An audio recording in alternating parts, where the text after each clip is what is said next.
नमस्कार दोस्तों। मैं हूं रोशन और आप देख रहे हैं रोशन जी के एकेडमी के ऑफिशियल यूट्यूब चैनल। दोस्तों, इस चैनल पे आपको जनरल अवेयरनेस की बहुत सारी क्लासेस मिलने वाली है। डिफरेंट एग्जाम में पूछे गए प्रश्नों का यहाँ पर संग्रह मिलेगा आप लोगों को। तो आप लोगों को इस चैनल को सब्सक्राइब करके बेल आइकन को प्रेस रखना है। दोस्तों, आज हम पेपर लेकर आए हैं एनएमडीसी में जूनियर ऑफिसर ट्रेनिंग का एग्जाम हुआ था 28 नवंबर को। इलेक्ट्रिकल इंजीनियरिंग का इसमें जनरल अवेयरनेस के कुछ प्रश्न थे, उसको सभी को डिस्कस करेंगे। और देखिए, मैकेनिकल का भी पेपर मैंने डिस्कस कर दिया है, तो उसको भी जरूर देख लीजिएगा। और पीडीएफ आपको हमारे टेलीग्राम चैनल रोशन जी के एकेडमी पे मिल जाएगा। और आपके पास कोई भी क्वेश्चन पेपर होता है तो आप studyfornaukri@gmail.com पे भेज सकते हैं। तो देखिए, पहला क्वेश्चन आपके सामने है कि डिफाइन इंटर माउंटेन प्लेट्यू। तो इंटर माउंटेन प्लेट्यू क्या है? तो they are elevated segment of the earth crust. जो अर्थ क्रस्ट है उसका एलिवेटेड सेगमेंट होता है इंटर माउंटेन प्लेट्यू। तो करेक्ट आंसर यहाँ पर डी होगा, यानी कि बे पृथ्वी की पपड़ी के ऊंचे खंड होते हैं, उसको इंटर माउंटेन पठार बोलते हैं। तो ध्यान रखिएगा, जैसे इस तरह से अगर क्रस्ट है तो उसका जो एलिवेटेड सेगमेंट होता है अर्थ क्रस्ट का, उसको इंटर माउंटेन प्लेट्यू बोलते हैं। सेकंड क्वेश्चन है कि लिथोसोल्स क्या है? तो दोस्तों, ध्यान रखना है कि लिथोसोल्स एक सैलो एंड स्टोनी होते हैं। तो इसको उथला और पथरीला जो पदार्थ होते हैं उसको लिथोसोल्स बोलते हैं। तो इसको करेक्ट आंसर ए है कि lithosols are shallow and stony. Third question है कि द ओर ऑफ एल्युमिनियम, यानी कि एल्युमिनियम का अयस्क आपको बताना है जिससे एल्युमिनियम का निष्कर्षण किया जाता है। तो इसका करेक्ट आंसर है सी, बॉक्साइट। तो बॉक्साइट से एल्युमिनियम का निष्कर्षण किया जाता है। तो करेक्ट आंसर यहाँ पर सी सही होगा। और अगर हम बॉक्साइट की बात करते हैं कि इसका फार्मूला क्या होता है, तो Al2O3 होता है। Al2O3 bauxite. बॉक्साइट अयस्क से ही एल्युमिनियम का निष्कर्षण किया जाता है। क्वेश्चन है कि which one among the following places is not an iron ore, यानी कि इनमें से जो आपको दिया हुआ है चार ऑप्शंस, उनमें से कौन सा जो है आयरन ओर माइन नहीं है? तो देखिए, बादाम पहाड़, जो बादाम पहाड़ है वो जो है आपको उड़ीसा राज्य में देखने को मिलता है। ये कहाँ पर है बादाम पहाड़? अगर बात करते हैं तो उड़ीसा में है। और यहाँ जो है आयरन ओर का निष्कर्षण किया जाता है। उसके बाद ऑप्शन बी में आप देख रहे हैं जवार।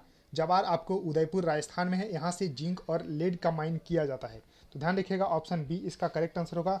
जो ऑप्शन बी जो जवार है वो उदयपुर राजस्थान में देखने को मिलता है। ये जिंक और लेड का माइंस है। ध्यान रखिएगा, यहाँ से जिंक और लेड का निष्कर्षण किया जाता है। जबकि बेलादिला, बेलादिला एक आयरन ओर माइन है छत्तीसगढ़ राज्य में, और यहाँ से हेमेटाइट जो लोहे का अयस्क है उसका निष्कर्षण किया जाता है। उसके बाद अनंतपुर राजस्थान, सॉरी यहाँ पर आंध्र प्रदेश में है। यहाँ पर आंध्र प्रदेश में है, यहाँ से भी आयरन ओर का निष्कर्षण किया जाता है। तो बादाम पहाड़, बेलाडिला और अनंतपुर, यहाँ से आयरन ओर का निष्कर्षण किया जाता है। जबकि जवार से लेड और आपको ध्यान रखना है जिंक का निष्कर्षण किया जाता है। क्वेश्चन नंबर 5 है कि which among the following environmental pollutant are responsible for the acid rain. तो देखिए, ध्यान रखना है कि अम्लीय वर्षा, अम्लीय वर्षा के लिए कौन जिम्मेवार है? तो nitrous oxide and sulphur dioxide जिम्मेवार है। तो करेक्ट आंसर यहाँ पर सी सही होगा। अगर ये वातावरण में मिल जाते हैं तो क्रमशः आपको, अगर नाइट्रस ऑक्साइड नाइट्रिक एसिड बनाता है और सल्फर डाइऑक्साइड सल्फ्यूरिक एसिड बनाता है। तो इसको ध्यान रखिएगा। इस तरह से आप देख सकते हैं कि इवोपरेशंस के थ्रू जो NO2 और SO2 वातावरण में मिलते हैं, तो वर्षा जब होती है तो इससे जो है पानी से अभिक्रिया करके HNO3 और H2SO4 बनाती है। और ये वर्षा के रूप में जब गिरती है तो इसको एसिड रेन बोलते हैं। और इसके कारण जो है ताजमहल का रंग भी यहाँ पर पीला पड़ चुका है। जो मथुरा रिफाइनरी है वहाँ पर, उसके कारण जो एसिड रेन होती है तो उसके कारण ताजमहल का रंग हल्का जो है पीला पड़ गया है। क्वेश्चन है कि which one of the following carbon compounds will not give a सूटी फ्लेम।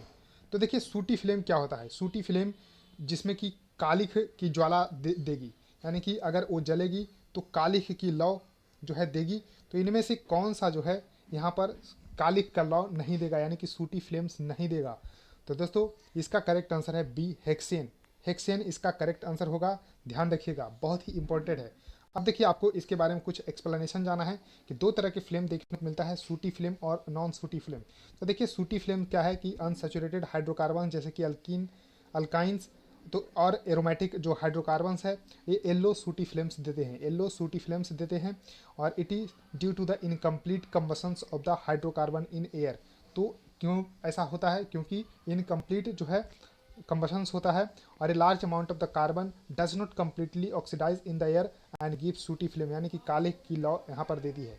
जबकि नॉन सूटी फ्लेम क्या होता है कि सेचुरेटेड हाइड्रोकार्बन, सेचुरेटेड जैसे कि अल्केन होता है, ये ब्लू कलर के साथ जलता है और अल्केन्स इसका बेहतरीन एग्जाम्पल है जो कि सेचुरेटेड हाइड्रोकार्बन्स है और एलिपैथिक हाइड्रोकार्बन्स के क्लास में आता है। तो hexane is a type of alkanes that burns with a blue non sooty flames.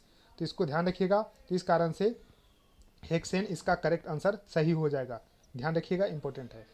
अब देखिए क्वेश्चन है कि कौन सा सॉइल जो है कैल्शियम रिच होता है, यानी कि कैल्शियम से भरपूर मिट्टी को क्या बोलते हैं। तो दोस्तों इंपॉर्टेंट है, इसको पेडोकल्स बोलते हैं। करेक्ट आंसर यहाँ इसका ए सही होगा, pedocals is the correct answer for this question, यानी कि कैल्शियम से भरपूर मिट्टी को पेडोकल्स बोलते हैं। नेक्स्ट क्वेश्चन आपके सामने है कि built in memory of computer उसको क्या बोलते हैं। तो देखिए बिल्ट इन मेमोरी होती है उसको रोम बोलते हैं, ROM, ROM is the correct answer. तो रोम को बोलते हैं read only memory, read only memory, तो इसको रोम बोलते हैं। ई रोम है erasable read only memory, RAM होता है रैंडम एक्सेस मेमोरी और प्रोम होता है प्रोग्रामेबल रीड ओनली मेमोरी। तो इसको ध्यान रखिएगा, चारों को मैंने फुल फॉर्म बता दिया है। तो built in memory of the computer is called ROM, ROM। उसके देखिए the ability of an operating system, OS का फुल फॉर्म है operating system, to run more than one application at a time, यानी कि एक ही समय एक से ज़्यादा एप्लीकेशंस को रन करते हैं जब ऑपरेटिंग सिस्टम, तो उसको क्या बोलते हैं। तो दोस्तों उसको बोलते हैं multitasking, multitasking is the correct answer. जैसे कि आपने विंडो वगैरह में देखते हैं कि उसमें जो ऑपरेटिंग सिस्टम्स होते हैं आप एक से अधिक काम जो है एक ही समय कर सकते हैं, तो वो कहलाता है multitasking. Multitasking is the correct answer. Question है कि optical fibre works on which of the following principles of light. तो देखिए ऑप्टिकल जो फाइबर्स होती है वो टोटल इंटरनल रिफ्लेक्शन, यानी कि पूर्ण आंतरिक परावर्तन, पूर्ण आंतरिक परावर्तन के सिद्धांत पे काम करती है, that is a TIR, total internal reflections पे जो है काम करती है ऑप्टिकल फाइबर्स। क्वेश्चन है कि इन्वेंटर ऑफ WWW। तो देखिए WWW का फुल फॉर्म भी बहुत बार पूछा गया है, तो इसका फुल फॉर्म है world wide web, world wide web इसका फुल फॉर्म है, जिसको यहाँ पर इन्वेंट किया गया था 1989 में, 1989 में यानी कि 1989 में टीम बर्नस ली के द्वारा, टीम बर्नस ली।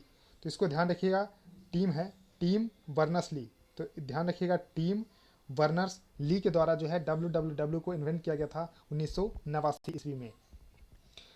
क्वेश्चन है कि which one of the following law explain the formation of the carbon monoxide and the carbon dioxide from carbon and oxygen, यानी कि कार्बन और ऑक्सीजन से बनने वाले कार्बन मोनोऑक्साइड और कार्बन डाइऑक्साइड को कौन सा लॉ एक्सप्लेन करता है। तो इसका आप लोगों को ध्यान रखना है कि लॉ ऑफ मल्टीपल प्रोपोर्शंस इसके बारे में बताता है। तो करेक्ट आंसर यहाँ पर बी सही होगा, लॉ ऑफ मल्टीपल प्रोपोर्शंस। अब देखिए लॉ ऑफ मल्टीपल प्रोपोर्शंस के बारे में जो है जान सकते हैं कि लॉ ऑफ मल्टीपल प्रोपोर्शंस को दिया था डाल्टन ने 1803 ईस्वी में, यानी कि law of multiple proportions proposed by the Dalton in 1803। तो इसको ध्यान रखिएगा, 1803 ईस्वी में इसको प्रपोज किया गया था डाल्टन के द्वारा। तो अब देखिए ये लॉ कहता क्या है कि two elements combine to form two or more compound, then the different masses of one element which combine with the fixed mass of the other element bear a simple ratio to one another. जैसे कि carbon और oxygen से बने carbon monoxide और carbon dioxide में जो होते हैं यहाँ पर एलिमेंट, वो एक सिंपल यानी कि फिक्स्ड मास से जो है एक सिंपल रेशियो में रहते हैं। इसको आप लोगों को ध्यान रखना है, ये है लॉ ऑफ मल्टीपल प्रोपोर्शंस। अब देखिए न्यूटन्स का सेकंड लॉ क्या कहलाता है। तो देखिए एफ जो है डायरेक्टली प्रोपोर्शनल टू ma होता है, इसको ध्यान रखना है। तो F directly proportional to ma, तो ये आपको लॉ ऑफ मोमेंटम पे जो है आपको बताता है। तो ध्यान रखिएगा कि Newton second law of motion is called law of momentum, तो इसको ध्यान रखना है। और न्यूटन का फर्स्ट लॉ होता है लॉ ऑफ इनर्शिया के नाम से जाना जाता है। तो अगर फर्स्ट लॉ होता तो बी आंसर होता, लेकिन इसका करेक्ट आंसर है डी, लॉ ऑफ मोमेंटम बोलते हैं न्यूटन के सेकंड लॉ ऑफ मोशन को। न्यूटन का 3 नियम है, आपको ध्यान रखना है। थर्ड नियम है for every actions there will be equal and opposite reactions.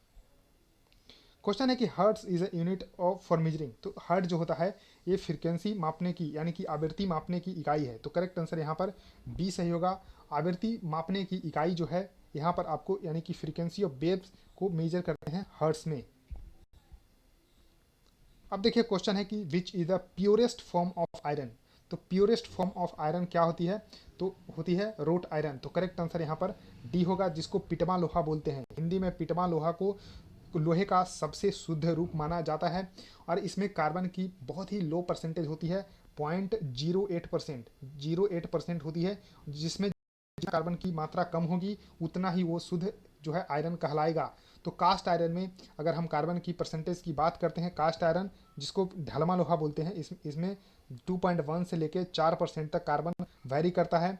Pig iron में अगर हम बात करते हैं तो 3 से 4% के बीच में कार्बन होता है। और स्टील तो आपको बहुत सारे एलिमेंट से बना होता है, बेसिकली लोहा निकेल क्रोमियम से बने होते हैं, तो इसको आप लोगों को ध्यान रखना है। तो इसमें सबसे शुद्ध जो रूप है आयरन का वो है wrought iron, that is option D, पिटमा लोहा is the correct answer. Question है कि which circuit is use to store 1 bit of the data. तो देखिए 1 बीट डेटा को स्टोर करते हैं तो उसको बोलते हैं फ्लिप फ्लॉप। तो flip flop is the correct answer, यानी कि बी इसका करेक्ट आंसर है। ये देखिए डायरेक्ट आपसे पूछा जाएगा कि which circuit is use to store 1 bit of data, तो इसको ध्यान रखना है, flip flop is the correct answer. अब देखिए दोस्तों 16 क्वेश्चन ही जनरल अवेयरनेस के थे, तो मैंने सभी डिस्कस कर लिए हैं। इसी तरह से बहुत सारे एग्जाम का पेपर मैं यहाँ पर डिस्कस करने वाला हूँ इस चैनल पे, तो आपको चैनल को जरूर सब्सक्राइब करके बेल आइकन को प्रेस रखना है और वीडियो को अपने दोस्तों के साथ शेयर करना है और आपको लाइक जरूर कर देना है वीडियो को। सो थैंक यू दोस्तों इस वीडियो को देखने के लिए।